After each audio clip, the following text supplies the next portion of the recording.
legacy forged by generations of heroes in battles of unmatched weight. A rich history today gains a new chapter as a decade of dormancy ends and epic rivalry reawakens.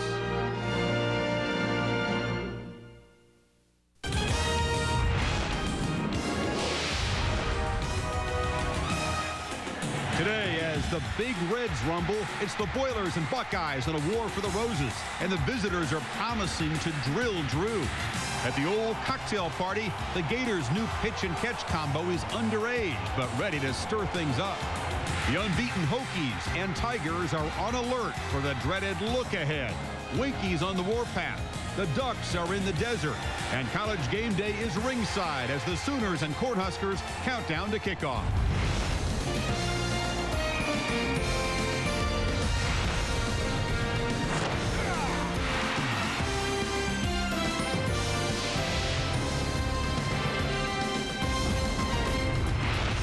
College Game Day is presented by Discover Card, proud sponsor of college football's premier pregame show. This is Oklahoma's version of Pamplona, the running of the students this morning to get those choice ringside seats for the showdown between Nebraska and Oklahoma. Miami is the destination of choice. This seems like the old days, the battle of the Big Reds for the Orange Bowl. Okiem inside Owen Field. A day of tremendous anticipation. Chris Fowler, Lee Corso, Kirk Herbstreit, all thrilled to be a part of our first Nebraska-Oklahoma game. I thought Frank Solich put it very well. He said he feels blessed to coach in a game like this because it tests everything you know. The last meeting was not much of a test for Nebraska. It was Oklahoma's worst loss ever, 69-7. Today's revival of this rivalry is much more than a warm journey back to the golden days. It is one of the season's most significant games, 1 versus 2 in the BCS. Like the old days, well, not quite. It's October, not late November. This might be the first of 2 big games between these teams. The Sooners, they want to show how far they've come back. Bob Stoops says they've already proven plenty. He is very confident. So is Nebraska. They've been waiting at the top of the polls all season for a worthy challenger. They've got one now. Native Nebraskan Eric Crouch has a very good perspective on all this. You're thinking about the matchup. You're thinking about, oh my God, what if we lose this game? What's the BCS going to put us at? Where's the AP? You know, all the polls. And then you get into a predicament in your own mind, and then that's when you don't play as well. You know, that's kind of how I feel. And, you know, I've been a freshman. I've played in big games. I've thought about those things before. I've let those things run through my mind all week long. You know, I was dehydrated before the game even started.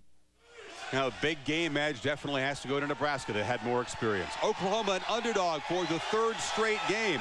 Remember, though, they haven't lost here under Bob Stoops, 9-0. The last time they played here, September 30th. They were a nice, promising 4-0 team. They've come a long way, Shelley Smith, in a very short amount of time. It has been remarkable, but today's going to test just how remarkable, I think. You're right, Chris. They have come a long way. When Bob Stoops took over this program 2 years ago, he found a team divided. Offense and defense were bickering. The team was out of shape. And basically, this Oklahoma program had hit rock bottom. Though, I think it was a group that wanted the leadership, wanted a plan. We came in with that approach that we want to win right now for you because you're our guys. The first thing he mentioned was, I want to win a South Championship, then we go to Big 12 Championship, and then National Championship. And that's one of the first three things he said. And that got my eyes real big and got my heart pumping. Because after that, I run through a brick wall for them, man. Just knowing that someone came in here and you know, said, hey, you know, it's not going to have to take 3 or 4 years. We can win with the players we have now. You know, that built a lot of confidence in our team. And then the Sooners signed Josh Heupel and introduced Air Oklahoma. A lot of people in Norman who didn't understand passing football. That's the truth. This is the kind of offense that Bob wanted. So when we came in, we just bought into it and said, hey, this is what we're going to do. We're going to sell the kids on it, and we're going to make it work. And it has. The key to it all, of course, is Heupel and the fact that he's such a great throwing quarterback, and he finds ways to get the ball to his receivers. Coach Stoops did a great job of selling his vision of the team here. It's an exciting time to be part of the Oklahoma tradition. It's a new time in our new tradition, but again, it's exciting. What's what's even more impressive about Josh Heupel is that he is throwing to a host of receivers who didn't come here to play receiver. Why would they until Stoops came in here? But Steve Spurrier Jr. came in as well, and he rated the other positions to find 5 guys who could catch the ball, and they're now ranked as one of the best units in the country. Chris? Well, Shelley, you're right. They're rebuilding the talent here. But if you want to know why the 3 coaches who followed Switzer went 1-8 against Nebraska, check it out right there. All-Americans in the 90s, Oklahoma 1, Nebraska 18, first-round picks 2, picks in the first 3 rounds of the NFL draft, only 7. They haven't had a serious Heisman candidate since Billy Sims in 1979 when he was a runner-up the year after he won it. And I talked to an NFL scout out here yesterday, Lee. He says they're looking at 2 Oklahoma seniors, but a dozen Nebraska seniors. Well, Chris, no wonder Nebraska expects to win this ball game, but I'm going to give you another reason why they expect to win. They've beaten Oklahoma 7 straight times by an average of over 28 points a game. Now, Oklahoma's an underdog again today. I think they got to come out smoking on offense, defense, and special teams, and they got to jump on Nebraska early, like they did Texas, 34-0, Kansas State, 24-7. They got to get on them, keep the crowd in the ball game. One important point here, Kirk. Remember, Oklahoma is the team that has given Nebraska the only loss of the season 5 times in this series. I don't think Oklahoma is going to be intimidated by Nebraska. No, they will not be intimidated. You know, the OU program and its fans have waited for a game of this magnitude for many years here in Norman, and you can feel the electricity in the air. It'll be a big advantage for the Sooners throughout the game as far as momentum is concerned. However, the guests to the party today, the Nebraska Cornhuskers, are beginning to peak. Don't think that they're going to be intimidated by coming into Norman. The first 5 games, they basically went through the motions. The last 2 ball games, Nebraska's starting to play with more hunger, more desire, but they need to prove they can win on the road under Frank Solich. They're 1-3 against ranked opponents. They'll be excited to come in here and prove that they can win on the road. Obviously, the struggle at Notre Dame, the struggle at Iowa State this season, very conservative game plans. Want to see something more adventurous. They will. Turner, Gill, and Solich said we might do it. Later on in this game, we're going to hear from Barry Switzer on Tom Osborne. This is a 1 versus 2 according to the BCS Championship Series. Nebraska a near #1 in both polls. Oklahoma is #1 when you talk about the computers and the composite of the 8 power ratings that comprise the BCS formula. As we check the numbers out of first place, you can see that Virginia Tech can feel pretty secure as long as their record this year matches the record last year, 11-0 on bowl selection day. Some folks below Virginia Tech will root for Miami to win that showdown next weekend. Now, Clemson down there behind FSU and Florida, teams that have a loss, they need to win out. They also might need some luck. Clemson has a schedule strength that is rated 97. That's what's keeping the Tigers down there. We bring in our Tony Barnhart, who's covering Florida, Georgia, and Jacksonville. Tony, you're a close watcher of the BCS. You're an AP voter. How do you see the old Clemson issue? Well, I tell you what, when I saw the BCS standings on Monday, 3 things came to mind. One, you guys need to think about. If Virginia Tech loses and Oklahoma and Nebraska split close games, could they meet a 3rd time in the Orange Bowl? Just something to think about. Now, you mentioned Clemson. I tell you what, if I'm Clemson, I never, ever play the Citadel again. Don't want to knock the Citadel, but in the brave new world of the BCS, doesn't make a whole lot of sense to play a 1AA team, and it really doesn't make a lot of sense to play a bad 1AA team. Now, finally, I know there's a lot of football to be played, but here's my take on it. I think the winner of your game out there today in Miami, Virginia Tech, is going to play for all the marbles in the Rose Bowl, in the Orange Bowl, excuse me, Chris. Yeah, we'll see you down there in Miami. I know Kirk agrees with you. Let's talk about the Clemson and Virginia Tech games today, because they have to guard against the look ahead. Virginia Tech hosts a Pittsburgh team that has an underrated defense and some great wide receivers. Clemson hosts a Georgia Tech team that has beaten them 3 straight years by 3 points, and Woodrow Dantzler may not be 100% with his mobility at quarterback, but he's going to start, Lee. Clemson has a great offensive football team, very explosive, with a tailback playing in the quarterback position in Woodrow Dantzler. But they got a sensational kid in Willie Sims, the passer. He came into the game last week, Willie did, against North Carolina, and had 38 points in 36 minutes. This kid's a great prospect. Now, Georgia Tech can score against anybody with big plays. I think they will score 20. Their problem is, I think Clemson will score 30. Well, it could be a test there. I think that'll be an interesting game. You look at Virginia Tech. Last week, Michael Vick running for his life against Syracuse as Tech gave up 8 sacks against the Orangemen. Now today they face Pittsburgh, who leads the Big East in sacks. So it'll be interesting to see if they can protect Michael Vick. I think it'll be a close game up to into the second half. But remember, the game is being played in Blacksburg. Expect either a block punt, a turnover of some sort to ignite the crowd, an avalanche of points. Typical fashion in Blacksburg. Virginia Tech wins the game in the second half with an onslaught in Blacksburg. So you guys say home field makes a difference. Clemson and Tech survive to set up showdown Saturday next week. Now, to be eligible for an at-large bid in the BCS, Notre Dame has to win out. They have to win 4 ball games.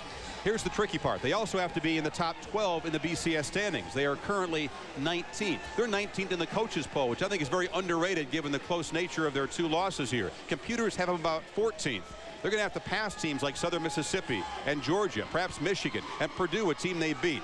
By the way, keep this in mind. Notre Dame is on pace with 4 turnovers to break the all-time record season low, which has stood for 60 years. Unbeaten TCU, 13th in the BCS. It looks like if they keep winning, the Horned Frogs will be eligible for a BCS at-large bid in the top 12, but they have to get in the top 6 to be a lock, and that seems unlikely. Rice, by the way, is their nemesis. Last team to beat them, and they've beaten them the last 4 times. Much more in Norman on the Battle of the Big Reds. Eric Crouch has completed a total of 8 passes the last couple games. Hasn't had to throw. Will he have to today? And Jabbar Gaffney, his first touchdown catch was very controversial. He's had 9 more since then. Today's show is presented by Discover Card, proud to be the sponsor of College Game Day.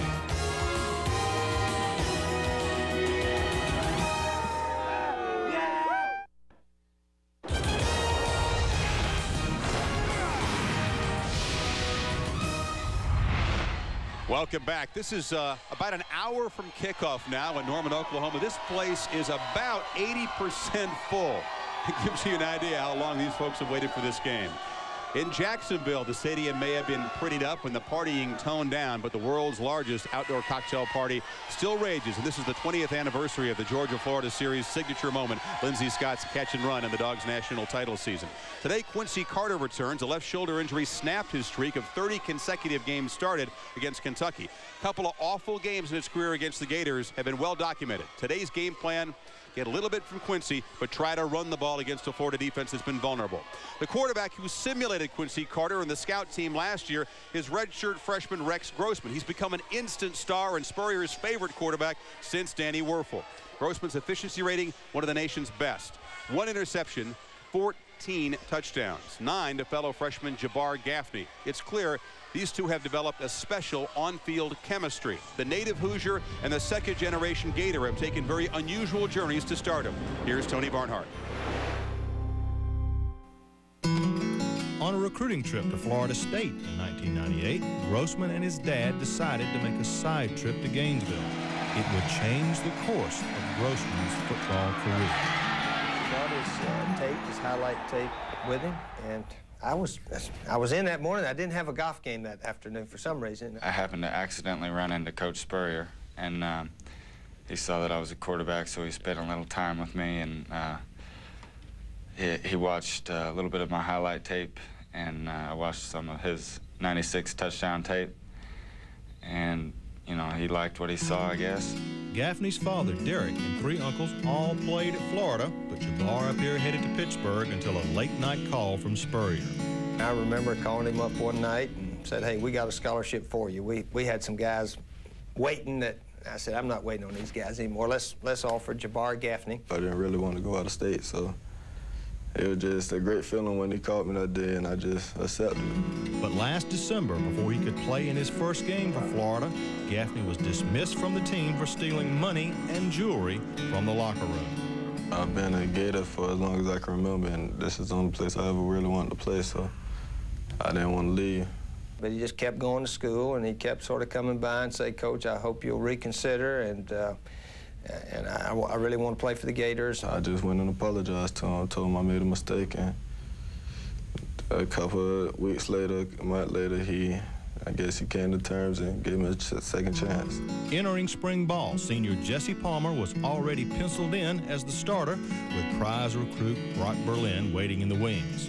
Grossman's chances at Florida appeared slim. they had a lot of talk about Jesse, you know, the senior quarterback. And obviously, Brock Berlin had a great high school career, and, you know, there was a lot to write about him at that time. And the year before, I was just on scout team. Several of my buddies said, Rex Grossman looked like your best quarterback on the field in the orange and blue game. I said, well, you know, he very well could end up being it. On October 7th, both Gaffney and Grossman were it, as Spurrier named both starters. The chemistry between the two quickly became evident. With 8 touchdown passes in his last 2 games, Grossman is now the nation's most efficient passer. And Gaffney's 10 touchdown catches is a new SEC record for a freshman. I know I can tell by how he's looking, where he's finna throw the ball at. If he's coming my side, I know how many steps he's gonna take, so I know how fast I gotta run my route. It's real easy to throw to him because he gets open. He knows how to get open and catches the ball great. So a lot of it has to do with him, you know, and I just have to, you know, give him a good shot at the ball, let him run underneath it. Rex has mentioned that he sort of knows, you know, a little bit about Jabbar's speed and where he'll be. The best reason he likes throwing to him is that he runs good routes and he gets open and he catches everything. Now, there's no doubt these two freshmen have played well in 2 games at home, but now they go on the road, and we'll see how they'll do outside the friendly confines of the Swamp. Now, I talked to the Georgia coaches, and I can tell you they're going to do everything they can to take these guys out of their comfort zone. Now, some late-breaking injury news. Freshman running back Musa Smith for Georgia, who got injured a couple of weeks ago with a knee, may be able to play in this game today. And if he is, that is a shot in the arm for Georgia. In fact, Coach, call me crazy, but I'm going to go with the Dogs. Not so fast, Tony. First time in the history I've been able to give you a not so fast. Florida leads the SEC in scoring. They score 42 points a game. But here's the amazing thing. They score quickly. Their average drive time for 36 touchdowns this year, 1 minute, 57 seconds. Whoa, they really do that. And they use all their weapons, including their running backs. Now you'll see number 20 here, Robert Gillespie. He nice trap play in the middle, slow the pass rush down. Now the Gators throw a little flare pass to number 20, Gillespie, and he makes a good run down the field. Now, a special note to Georgia Athletic Director Vince Dooley. Since Steve Spurrier has been in Florida, the Gators' record is 9-1 in Jacksonville. Yo, change the game to home and home. Jacksonville, Florida.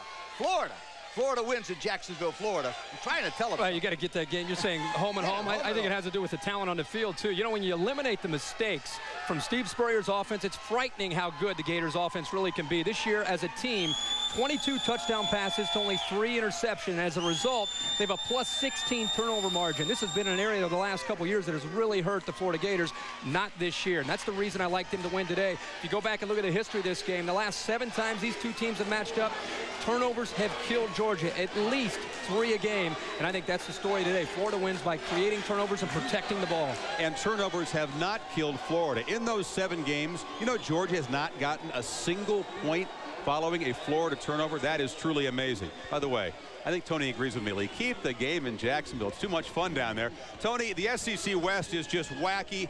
Everybody's got 2 losses, and it's weird to me, but the team in last place, Arkansas, is the only team that truly controls its own destiny. A lot of road games coming up, including at Auburn today. Oh, no doubt about it. You know, in the SEC Media Guide, there are 7 tiebreakers to determine a division championship, and they may need all 7 of them to figure out the Wild Wild West. Now, I like Mississippi State because they've got the best defense, and they've already beaten Auburn. Now, over in the East, I think South Carolina's got a chance today against Tennessee, but you know what? Even if they lose to the Vols, if Florida beats Georgia here today, then the Gamecocks go to the Swamp in 2 weeks with a chance to win the SEC East. Now, Coach, is that amazing or what? Not so fast, number 2, my friend. No way they could beat the Gators in the Swamp. But for the first time since they've joined the SEC, South Carolina since 1992 is guaranteed a place to have a winning record in the conference. They do it with great offense, but here's the key. Their defense has allowed only 42 points at home in 5 games. Tennessee has lost the last 2 times they left Rocky Top. Do you believe in miracles? I do.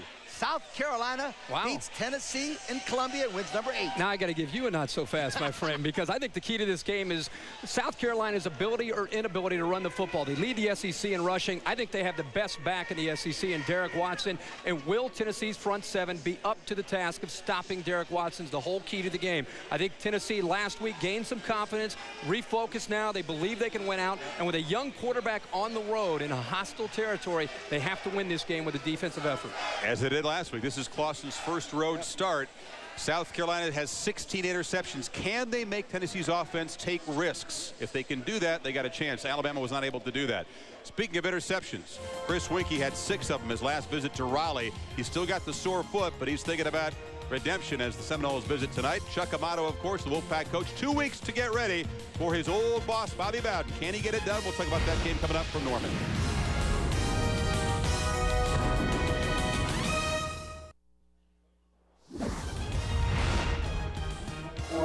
Welcome back. 11 a.m. local kickoff. This game again can be seen nationally on ABC, even on the West Coast, so everybody can enjoy this one. As we speak, NC State coach Chuck Amato is probably going through his pregame ritual, which is lifting weights, and he might be pumping out a few extra reps today because Amato will take on his former boss of 18 years, Bobby Bowden, as he leads his alma mater, the school that passed him over several times over 25 years, into this big ball game. It's also father against daughter because Amato's daughter Selena is a student at Florida State, and she dates the Seminoles center, Jared Moon. Chuck says Selena will cheer for NC State, or else he will have a cop throw her out of the press box and she'll have to listen to the game on the car radio. He's kidding, I think, but with Chuck you never really know.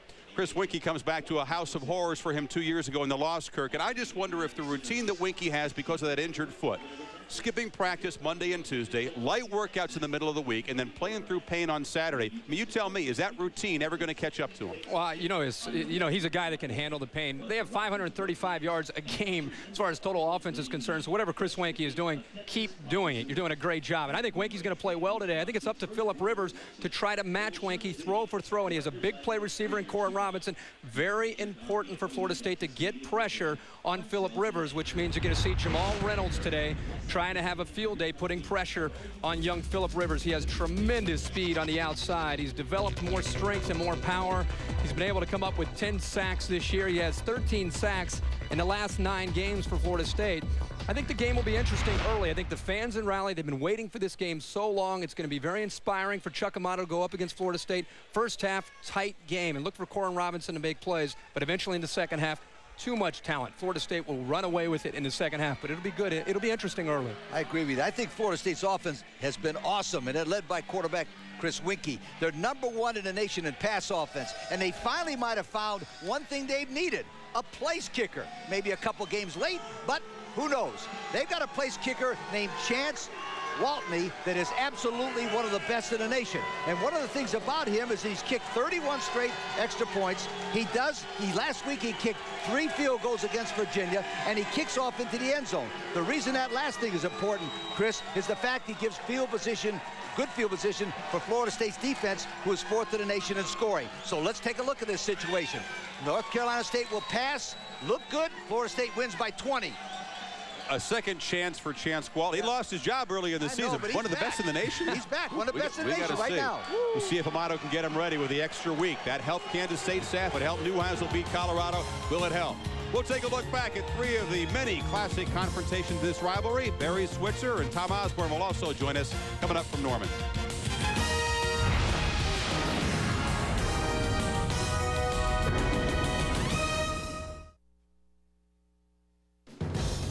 Tradition is brought to you by Tostitos. Dig in, kick back, stay all season.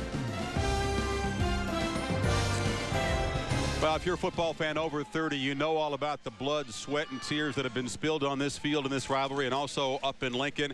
From 66 to 88, no rivalry approached this one for impact. Frank Solich grew up watching this football game. He played fullback for Nebraska in 3 of them, assistant coach in 20 more. This is his first as head coach. Bob Stoops grew up in Ohio, but he says he was always an Oklahoma fan. We focus on 3 of the many epics. The last 1-versus-2 game, 87 in Lincoln. The game of the century, Thanksgiving 71 right here, and the game a half-century ago that featured the heroics of a Sooner halfback who wasn't even a starter.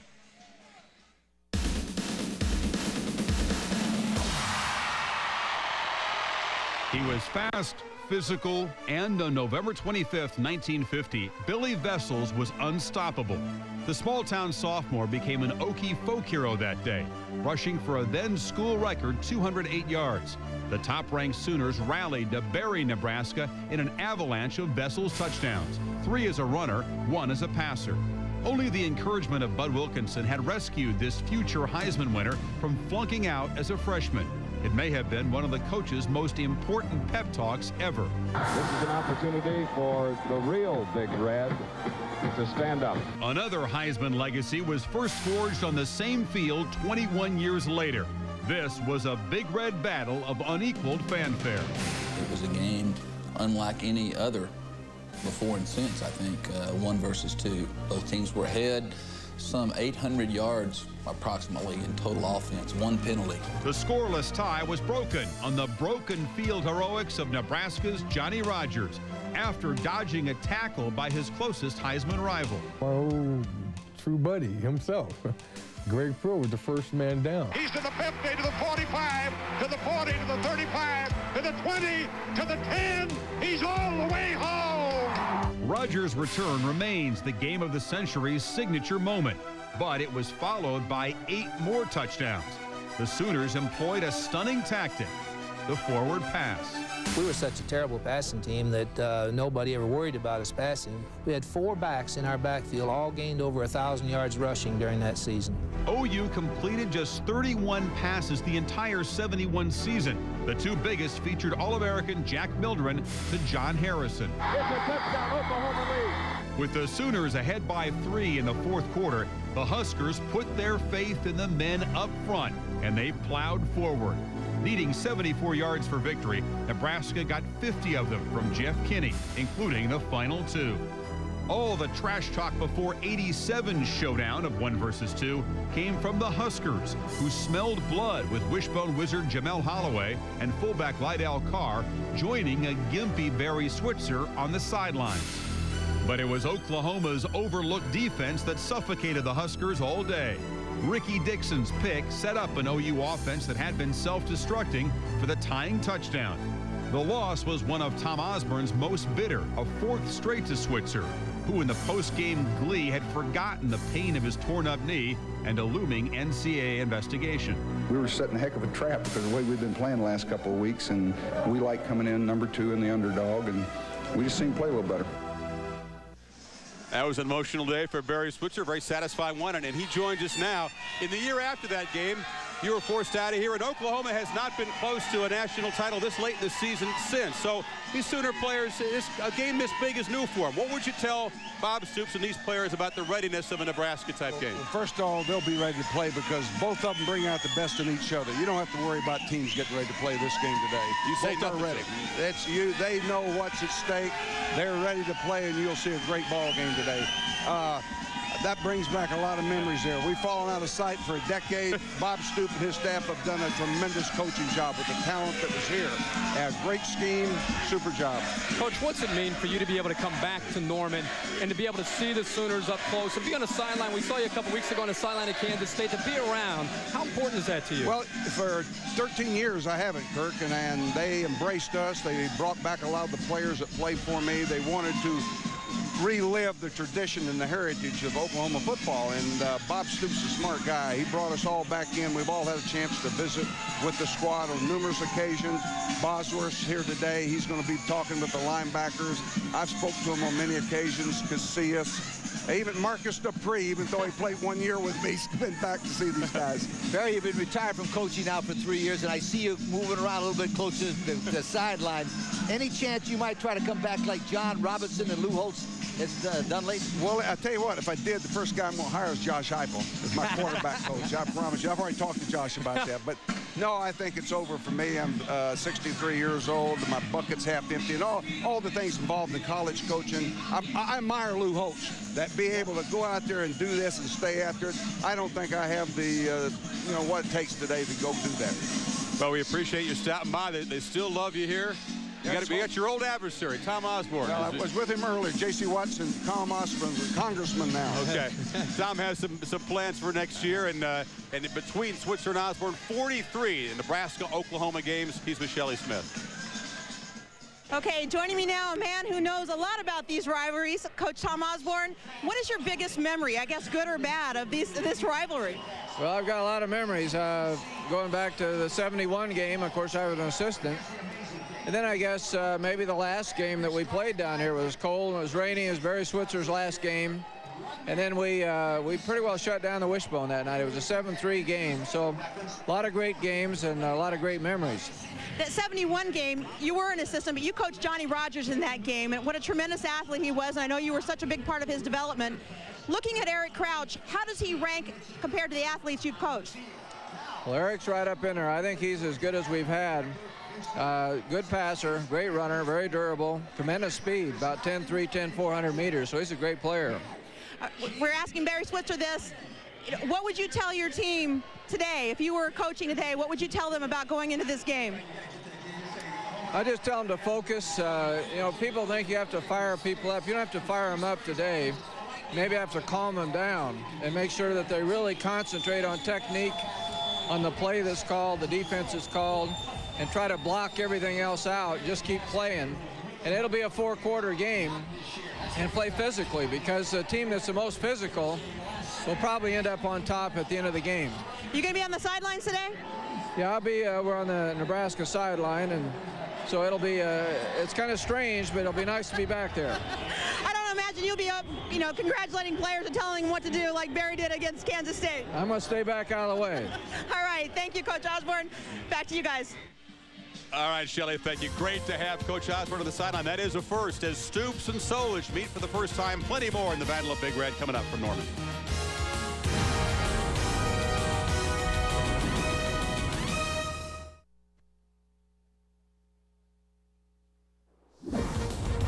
College Game Day is presented by Discover Card. There's always something more to discover. And welcome back to Norman. It was after a loss at Penn State a few weeks ago that Drew Brees challenged the Boilermakers' ragged special teams, wanted them to play with pride. After an overhaul, they certainly have improved. That's a big reason why Purdue was just one big win away from becoming the serious Rose Bowl frontrunner. But here comes the Buckeyes defense, the best stats in the Big Ten, the most sacks, and a whole lot of swagger. The captain, linebacker Joe Cooper, says he wants to get right in Brees' grill, right up in his Kool-Aid, as our friend Kevin Green likes to say. Brees' running has become a big part of the offense. The Buckeyes naturally challenging him. He had no touchdown passes in the loss by Purdue last year. Is it overblown? Is his toughness still an issue, really? No, I don't. I think it's a little bit misinterpreted, to be honest with you, from Joe Cooper. I think the story of the game is on the other side of the ball with the Ohio State offense. Kind of Jekyll and Hyde this year. At times they've had continuity. At other times they've struggled to find it. Today, Purdue's going to crowd the line of scrimmage, giving the Ohio State receivers a chance to execute and opportunities to beat man-to-man coverage. That means Kenyon Rambo and Reggie Germany need to be able to get off press coverage. Reggie Germany had a fine game last week, scored his first touchdown of the season, and he has big playability. Just needs to get his confidence early in the game. Reggie looks over to Kenyon Rambo as the leader. Rambo has 18 yards per reception and truly one of the leaders of the Ohio State offense. Now, Ohio State has the talent to beat anybody in the Big Ten, but they need to be able to go out and play with a chip on their shoulder. They need to feel like they've been pressed into a corner, and with the Rose Bowl on the line, playing Drew Brees for the Heisman Trophy, I think the Buckeyes will play inspired today and go into West Lafayette and win a very close game. I think that's a good pick, and I like that offense from Purdue, and I like that offense from the Buckeyes. The Buckeye offense is led by quarterback Steve Bellisari. Last week against Iowa, he had a career day, 315 yards and 3 touchdowns. And here is a perfect example of number 8, Bellisari, heading a perfect post route for a touchdown and a big play. Now I want to also add this. Although Ohio State can score, I like their defense. They're number 1 in total defense and scoring defense in the Big Ten. The Buckeye defense holds the Purdue Boilermakers in the low 20s, and Purdue is upset by Ohio State in West Lafayette. That is an upset, and a slight upset. It's been a season of firsts for Purdue. If they get in a shootout, Brees versus Bellisari, edge Brees. Ohio State wants to avoid that. Great. We hope to have a shootout here. It's the 2 highest scoring offenses in the country. Bobby Newcomb for Nebraska. He's been kind of quiet, right? Kind of quiet in the first half of the season, but there may be some tricks in the playbook. Bobby Newcomb, the punt returner and warm-ups right here. Will he be used as a wingback, throwing the ball, all kinds of stuff. We'll talk about it.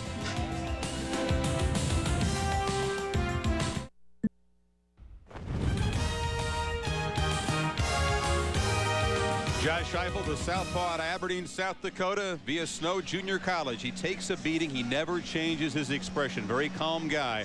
Only 4 interceptions thrown in 200 pass attempts. He also has 11 touchdowns. In coach's parlance, Heupel is a difference maker. He's why stopping Oklahoma's spread is a much tougher job for Nebraska than stopping Texas Tech's was a couple of weeks ago there. Heupel, not a specimen, but he has great instincts. And his presence on the field makes it much tougher to stop in person than opponents thought when they watched him on film. Both Texas and Kansas State coaches very confident going in to this game. They had a new coordinator, a bunch of new guys on the Oklahoma offense this year. So did Nebraska's defense, and that's had a much bigger impact than anybody figured it would until the last couple of weeks when the baby black shirts have grown up and done some soul searching. Here's Steve Seifers with that story.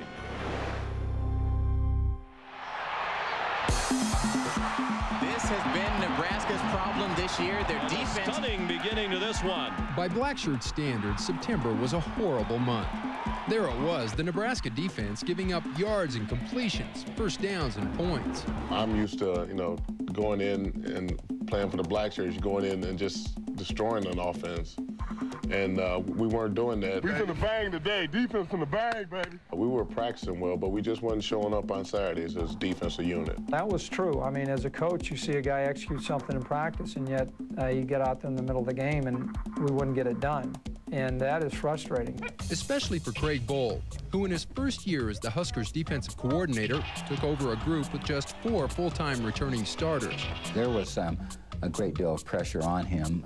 Some of it self-imposed, and that's where we are as coaches. We had some pretty bumpy starts along the road, but the last several weeks we've improved. Are the black shirts truly black shirts now? Oh, yeah, definitely. Was there a time earlier this season they were gray shirts?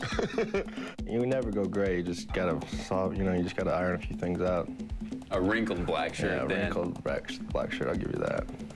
Check these wrinkles. In the first 4 games, the Nebraska defense allowed more than 600 yards rushing, and the defense was ranked number 72 in the country in total defense.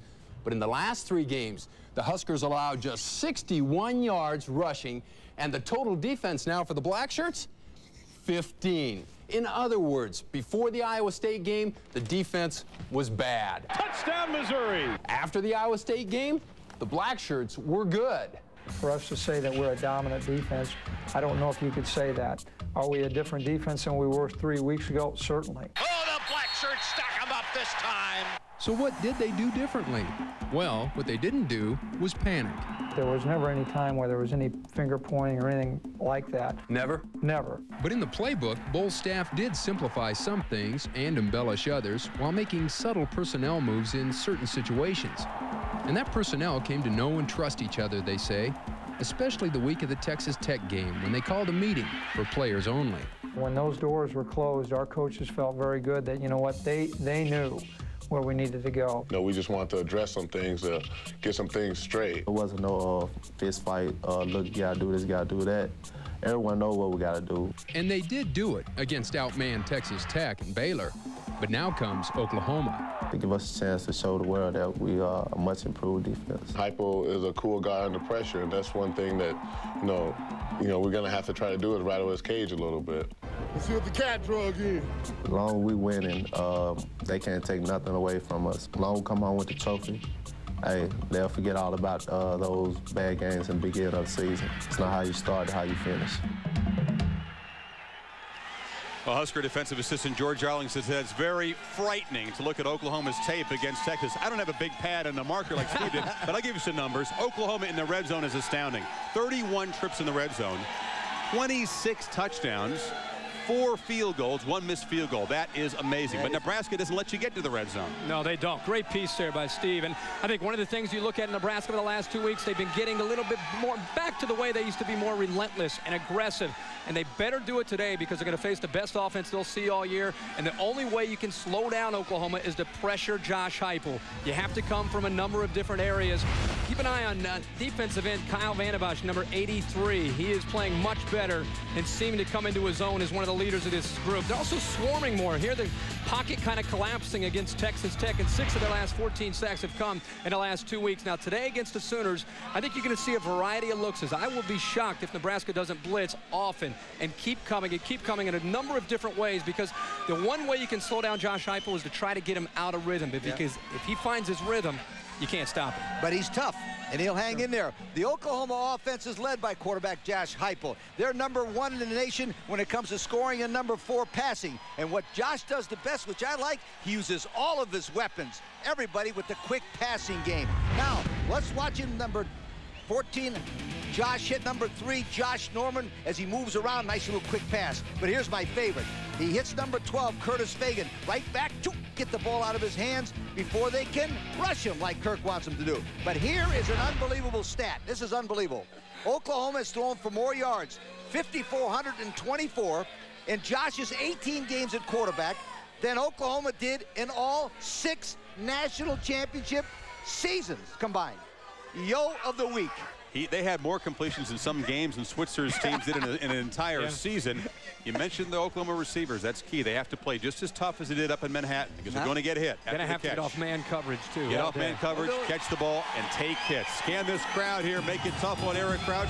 We'll shift the focus to when Nebraska has the football when we come back to Norman.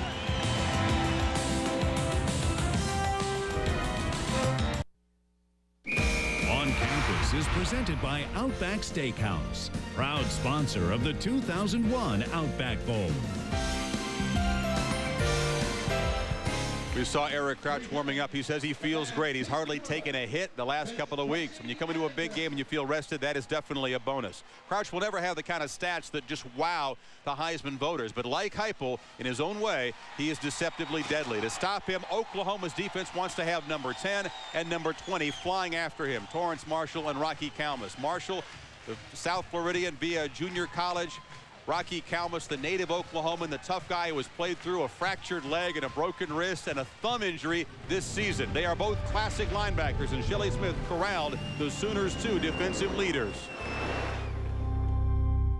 They're athletic, they're big, they're strong, they're fast, and they're smart, and they work real hard, and they're tough. So that's an awfully good combination. Torrance Marshall.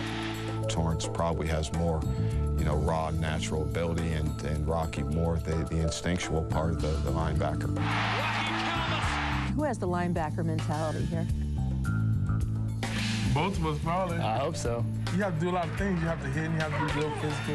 You have to do things that most guys on the team probably wouldn't like to do. 2 300-pound guys coming at you, a lot of guys won't want to hit them, but, that's our job, and that's what we like to do, and that's probably why linebacker's crazy. Is it true? I don't think I'm crazy. The position I've grown up and played, and I love it. And if they think I'm crazy doing it, I enjoy it, so I don't think I'm crazy doing it. What are some of the things that Torrance does better than you? Better than me? Just about, I think, everything. I mean, we do our different stuff. He catches interceptions. He caught an interception. With my last interception I dropped, I might say his hands are a little better than mine. That guy's got a broken thumb. How can he have better hands than you? I guess I got better luck than him. I guess you'd say I'm a luckier player. You got Eric Crouch on the other side. All right, who's going to be watching him? It's linebackers who are going to be responsible for him. I mean, what do you see when you look at film of him? What's it going to be like come game time? Well, our defense, is pretty much made for linebackers and safeties. On Crouch, you still got a pitch man with the option. So, our safeties have to come up. If they don't come out, that's a 20, 40-yard game. So stop him before he gets to the pitch. Yeah, but stop him before he gets to pitch and contain him and slow him up where everybody can rally and stop him. What does it mean to have such a big game again between these 2 schools? That's the reason I came here. I wanted to help bring back that game, that tradition, and I'm just fortunate that it came around soon enough before my time was up, and it's great, a privilege and honor to be starting and playing in the biggest game, maybe of the season. How has your relationship made you guys better on the field, do you think? It's good to have a guy just as good as you sitting there next to you, not having to worry about oh goodness, is he going to mess up? But you're confident that he's going to be there and maybe help you out when you have a mistake. I'm not going to want anything bad to happen to him. I think he has the same things for me. So, you know, it's just great to have somebody, friends on and off the field like Rocky. And I'm just glad to have somebody like that. 14 tackles for loss between them. They have to make plays in the scheme, but the Oklahoma defense has been protecting leads. Opponents getting out of their game plan early.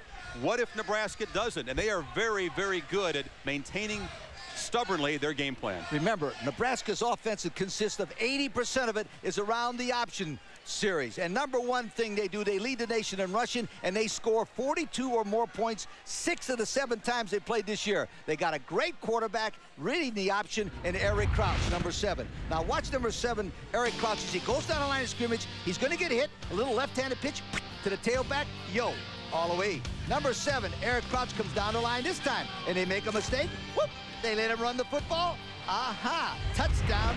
Now, to slow down Nebraska, I think Oklahoma's defense has got to stop the option from the inside out. They've got to do it like Notre Dame did. Stop the fullback, the quarterback, pitch, and run to the ball. And I think if they do that, then they've got a chance of slowing these guys down. Well, they're going to put a lot of people at the line of scrimmage, not only the linebackers, but the guy to watch, in my opinion, is their strong safety, a future All-American, and Roy Williams. I think he's one of the best players, not only in the Big 12, but all over the country. He will be up and run support quite often. He loves to come up and make the big hit. He's number 38. Watch this play 2 weeks ago. Off to play action, and that'll be very important today.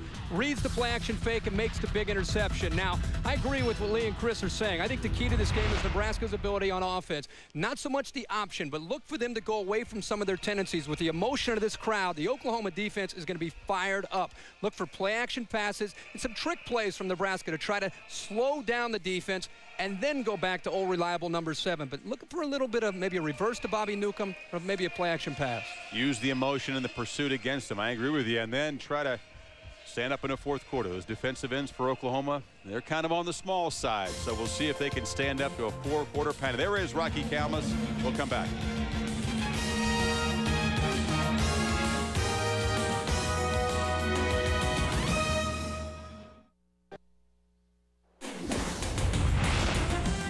Today's show is presented by Discover Card, proud to be the sponsor of College Game Day, and in part by Adidas. Kickoff a little bit more than 10 minutes away in Norman. We'll be back with predictions here, but now Big Ten football for a preview of the game to follow on ESPN. Steve Levy Chris, and for the 11th consecutive Michigan State home game.